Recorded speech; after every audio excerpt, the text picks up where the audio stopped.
এক সময় মুসলমানরা শ্রীলঙ্কা বিজয়ের জন্য আসলেন। ওই সময়কার যে রাজ্য এলাকা ছিল, তো চীনের কাছে সাহায্য চাইছে।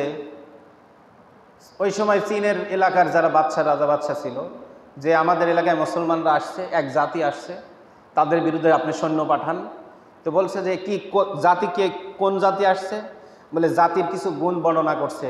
এরা আমানতের খেয়ানতদার না, এরা তাদের মালিককে এমনভাবে মানে যা আমরা কোনোদিন দেখি নাই, এরা এদের আমিরকে এমনভাবে অনুসরণ করে, কোনো রাজা বাদশাদেরকেও তার প্রজারা এইভাবে মান্য করে না, ভক্তি করে না।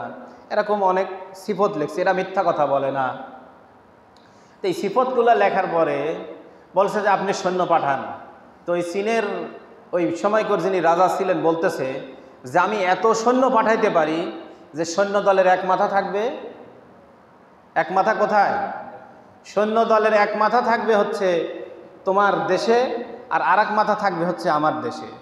এত বড় সৈন্য সামন্ত পাঠাইতে পারি, কিন্তু তোমার দেশে যারা আসছে তাদের যে তুমি কোয়ালিটি, গুণ বর্ণনা করেছো, এদের সাথে আসমানি শক্তি আছে, দুনিয়ার কোনো শক্তি, দুনিয়ার কোনো জনসংখ্যা, ক্ষমতা, অস্ত্র এদের সাথে যুদ্ধ করে পারবে না।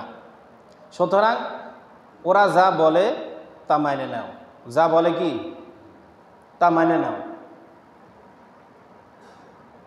তাহলে চিন্তা করেন যে এই সৃষ্টির শুরুর যুগ থেকেই আল্লাহ তাআলার একটা নির্দেশ হলো যে বিজাতি যারা অমুসলিম, অন্য ধর্মের, তাদের বিরোধিতা করা, তাদের সাথে উঠা বসা চলা ফেরায় যাতে কোনোভাবেই কি না হয়, তোমাদের সামঞ্জস্যতা না হয়।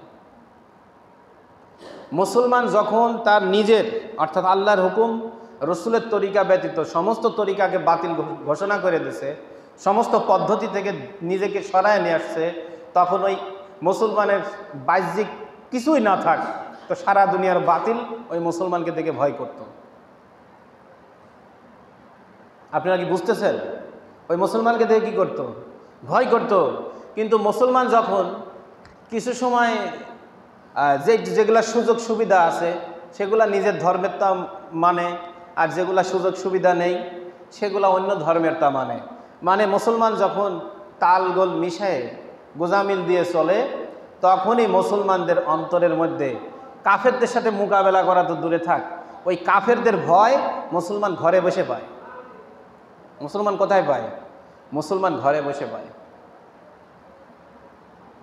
কেন আল্লাহ পাক এটা চান যে বান্দা সমস্ত তন্ত্র মন্ত্র তরিকা ছেড়ে, সমস্ত আদর্শ ছেড়ে আমার আদর্শের উপরে জমে যাক। আতিউল্লাহ আতিউর রাসূল, এই আদর্শের উপরে জমে যাক।